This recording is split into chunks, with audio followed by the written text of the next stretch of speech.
aqui para mais essa segunda parte aqui do livro Quebrando as Cadeias da Intimidação. Nessa parte aqui o autor ele vai falar sobre o dom. E o que é o dom? Todos nós recebemos um dom quando nós aceitamos Jesus. E esse dom, nós precisamos entender que não existe um dom melhor ou um dom pior dentro do corpo de Cristo. Sabe, quando nós aceitamos Jesus, nós fazemos parte do corpo de Cristo. E se você for pensar assim, olha, o pé é um membro menos honroso. Mas, ainda que o pé seja menos honroso, o que está debaixo dele é a cabeça de Satanás. Então imagina a importância que ele tem. Porque não existe isso de ter alguém que tem um dom melhor ou meu dom não serve para nada. Não, o seu dom serve e muito dentro do corpo de Cristo. E a Bíblia vai dizer para nós servirmos os nossos irmãos com os nossos dons. Cada um recebeu um dom. Os diáconos da igreja primitiva, eles também receberam um dom. E agora, esses escolheram 7 diáconos na igreja primitiva e eles saíram para poder entregar os alimentos para as viúvas e para os órfãos. E aí acontecia que eles não só entregavam, como eles também pregavam. Então, eles exerciam o seu dom ali também e a igreja ela ia crescendo com isso. O autor vai fazer uma análise aqui bem interessante que começa no livro de Atos, capítulo 2, versículo 41. Que quando Pedro ele pregou, houve um acréscimo de 3.000 almas. Então, Pedro sozinho pregando 3.000 almas. Atos capítulo 5, versículo 14 vai dizer que Pedro andava pelas ruas e crescia mais e mais a multidão. Pedro andando, não só pregando num só lugar, mas andando pelas ruas, e agora crescia mais e mais aquela multidão que começou com 3.000. Agora, Atos capítulo 6, versículo 1. Quando eles começaram a ensinar todos os dias nas casas da igreja, começou a se multiplicar. Agora a igreja envolvida agora não era só mais Pedro, agora era mais pessoas, então agora se multiplicava. Depois a igreja servia com o ministério das viúvas e a igreja se multiplicava grandemente. Ou seja, aquelas viúvas ao qual receberam a pregação ali dos diáconos, agora elas começaram a exercer seu dom, começaram também a servir com o dom que elas tinham e a igreja se multiplicava grandemente. Então o avivamento ela não vem por causa de uma pregação muito boa, por causa de um louvor muito bom, por causa de missionários ou apóstolos. Não, o avivamento ele vai vir quando toda a igreja começar a exercer o seu dom. Todos nós temos esse dom e esse dom ele não pode ficar adormecido. Veja o que está escrito aqui no Timóteo, 2 Timóteo capítulo 1, versículo 6 ao 7. Por este motivo te lembro que desperte o dom de Deus que existe em ti pela imposição das minhas mãos. Porque Deus não nos deu o espírito de temor, mas de fortaleza, de amor e de moderação. Então os crentes de hoje em dia eles têm sido muito intimidados por causa que talvez podem pensar que o meu dom não serve para nada ou tipo, o meu dom ainda não está aperfeiçoado e eu enterro esse dom. Então os dons que a gente recebe não são dons para a gente poder entregar depois para Jesus. Perceba que Timóteo foi aquele cara que ele estava pastoreando a igreja de Éfeso e Paulo estava instruindo ele porque meio que ele estava querendo entregar o cargo. Então Paulo estava exortando ele, dizendo, não cara, confia, porque essa mesma fé que despertou na tua avó Lloyd e na tua mãe também está em você. Então se você recebeu o dom, é porque Deus viu algo em você. Perceba que também Elias ele foi intimidado também com esse espírito de querer entregar o seu dom. Elias ele tinha derrotado os 450 profetas de Baal e os 400 de Azerá. E depois disso ele recebeu uma ameaça de Jezabel. Com isso ele se esconde e aí ele caminhando ali exausto, depressivo e indo na direção errada, Deus vai dizer para ele, não cara, onde você está indo? Você está na direção errada. E muitas pessoas com dom adormecido elas estão igual Elias, cansados, depressivos e andando na direção errada, e Deus está falando para elas, volta para onde Deus, onde eu te chamei. Então Elias ele volta, só que agora Elias voltou, mas agora ele voltou, primeiro o chamado era para ele derrotar Jezabel, só que agora Deus pede para ele, agora você vai ungir Jeú como rei de Israel e você unge Eliseu profeta no teu lugar. Então as coisas mudaram, mas Elias ainda assim voltou para poder exercer o chamado dele. Então entenda, você às vezes tem o seu dom vai ser ativado, mas talvez Deus pode ter dado a sua posição para outras pessoas. Aconteceu quase uma coisa semelhante com um cara chamado Balaão, um homem de Deus também, mas ele havia recebido uma proposta para poder ajudar o exército inimigo. E ele ficou seduzido por isso, porque o exército inimigo ofereceu para ele, que era o rei Balaque, né, o rei Balaque de Moabe, ofereceu para ele honras e dinheiro. Então ele perguntou para Deus se ele podia lutar, se ele podia ir, né, lutar para o inimigo, e a resposta de Deus, óbvio, foi não. Só que Deus sabia que no coraçãozinho dele ali, ele queria muito essa recompensa, queria muito dinheiro, e Deus simplesmente permitiu. Porque às vezes você recebeu um dom e você, né, simplesmente você se vendeu. Você não quer usar esse dom para Deus, você quer usar para as pessoas, e Deus não vai impedir isso. Infelizmente, depois você vai colher os frutos dessa sua decisão, mas Deus não vai impedir.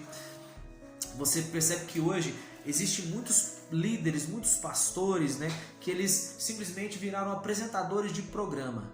Quem manda está nos bastidores e não está ali no púlpito. Então são pessoas que se venderam assim como Balaão, pessoas que não têm mais nenhum compromisso com o seu dom, com o chamado de Deus, pessoas que se venderam para a maçonaria, se venderam, né, para a política. Então, infelizmente, você vai ver que muitas pessoas, né, os dons delas simplesmente agora não está nem adormecido, não sei nem dizer, perderam o seu dom. Agora estão trabalhando para o inimigo. Isso é muito sério mesmo. Outra coisa que ele vai dizer: paralisados pela intimidação. Então, uma pessoa intimidada, ela honra muito mais aquilo que ela teme, né, do que a Deus. Ela faz com que comprometamos saber o que é certo, mas a gente não faz. Então, um líder hoje dentro de uma igreja, se ele sabe que os cristãos, eles precisam, olha, imagina que você está numa igreja que tem uma quantidade enorme de divórcio. Só que o que vai acontecer? Você sabe que o certo não é divorciar. Deus só permitiu isso por causa da dureza do nosso coração. Mas você já não confronta isso. Por que não confronta? Porque você está sendo intimidado. Então agora o que acontece? Você esquece aquilo que é certo para poder pregar agora aquilo que é errado. Isso é honrar muito mais aos nossos medos do que a Deus. É muito mais honrar a intimidação do que estar honrando a Deus com a verdade. Outra coisa que ele vai dizer também, nós falamos aqui na primeira parte sobre o medo e a timidez. E o autor vai dizer que isso é um espírito, se não provém de Deus. E 2 Timóteo, capítulo 1, versículo 7 diz: porque Deus não nos deu espírito de timidez, mas de poder, amor e equilíbrio. Então, Deus não nos deu espírito de timidez. A timidez não é uma desculpa para você fazer a obra. É algo que você precisa vencer, saber qual é a raiz dessa sua timidez. E sobre o medo também, o medo, né, como nós falamos, o medo começa lá em Adão, quando Adão corre, ele está correndo de Deus. Então, Deus não colocou medo em Adão. Foi a desobediência a Deus que fez Adão sentir medo. E para você vencer tudo isso, timidez e medo, não adianta ter pensamento positivo, porque o pensamento positivo ele pode, pode ter alguns efeitos na sua vida, mas o pensamento positivo, imagina, uma pessoa que ela tem vergonha de falar em público.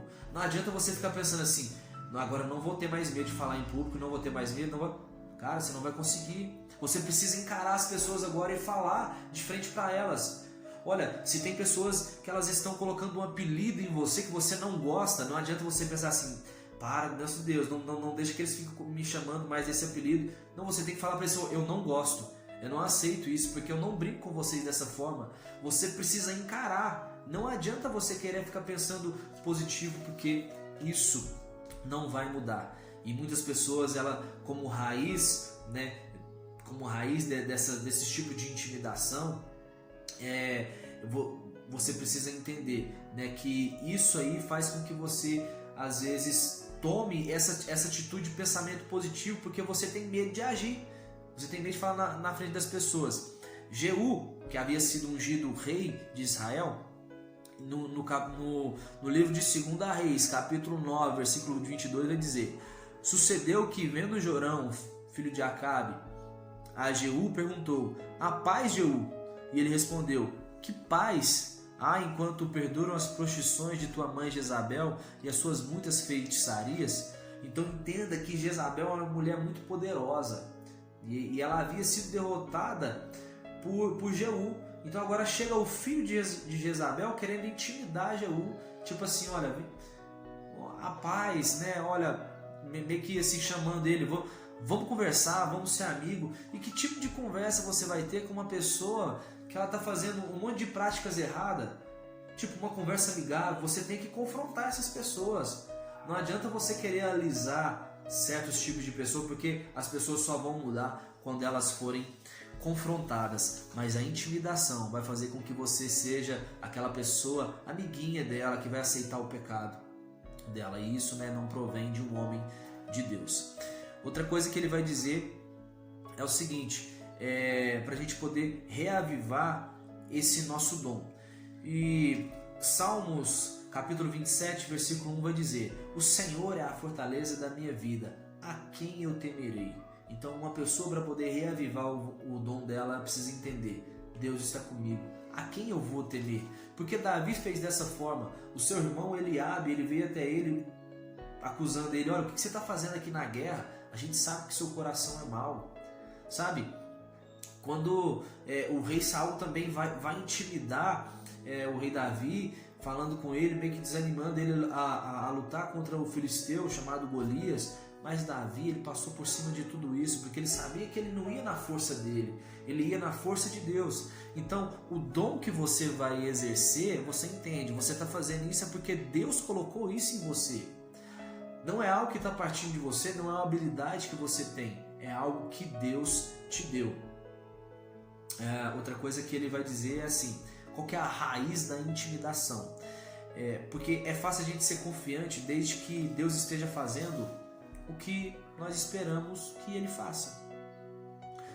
Quando ele vai dizer sobre Pedro, porque Pedro, quando ele anda sobre as águas ali, Pedro poderia muito bem pensar assim: olha, eu vou andar sobre as águas porque assim, eu quero mostrar para os meus amigos aqui que eu consigo andar. Consigo andar por cima das águas, né? Eu quero mostrar para eles. E porque você vai ver depois no livro de Mateus, capítulo 26, versos 69 e 70, eu vou ler que vai fazer mais sentido, que diz assim: ora, estava Pedro assentado fora do pátio, e aproximando-se uma menina, uma criada, disse-lhe: também tu estavas com Jesus, o Galileu? E Pedro negou. Então, peraí, Pedro agora, quando ele estava ali sozinho, uma criança o intimidou. Simplesmente uma criança, uma menina que pergunta se ele estava com Jesus e ele vai e nega. Então Pedro parece que tinha um comportamento quando ele estava junto com os amigos dele, com os discípulos, e quando ele estava sozinho. Essa não é a atitude de alguém que andou sobre o mar. Então será que Pedro estava fazendo aquilo ali para poder aparecer para as pessoas? Ele estava querendo mostrar quem ele era? Porque quando você é uma pessoa realmente que você não tem nenhum tipo de intimidação, nenhum tipo de medo, sabe? Você tem o seu caráter formado, você não precisa fazer nada para se aparecer. Quando você está fazendo uma obra social, fazendo algo, você não precisa tirar uma foto e mostrar para todo mundo, para as pessoas te elogiarem. Afinal, você tem seu caráter formado, você sabe quem você é. Então você não precisa se aparecer para alguém. Você, uma pessoa, né, que tem esse mesmo tipo de problema aqui de Pedro, é aquela pessoa que ela é muito boa quando ela tem uma opinião e ela expõe essa opinião no local onde tem muitas pessoas que concordam dela, mas onde tem pessoas que não concordam com ela, ela não fala nada. Então, peraí, que tipo de pessoa que é essa? É uma pessoa que, quando ela está junto das pessoas, ela se porta de uma forma, e quando ela está sozinha, ela se porta de outra. Quando ela enfrenta a oposição, ela se comporta de uma forma, e quando não tem oposição, ela se comporta de outra. Essa é uma pessoa que precisa ter o seu caráter totalmente ali moldado. É uma pessoa que ela vive intimidada, espera a aprovação das pessoas, e uma pessoa que é escrava do medo. Ela não consegue ser quem ela é. Então, né, o medo e a intimidação, elas são aplicadas quando nós colocamos o foco em nós mesmos. Perceba que pessoas dessa forma, o foco delas, né, não está em outra pessoa a não ser nelas mesmas. São pessoas que priorizam a sua própria imagem. Então é isso, né? Terminando aqui essa segunda parte, e logo já vou fazer aqui a resenha dessa terceira parte, que está sendo incrível. Estou gostando muito, né, de falar sobre esse livro, tem falado muito comigo, e espero que vocês tenham gostado. Um abraço, então fiquem com Deus e valeu, tchau.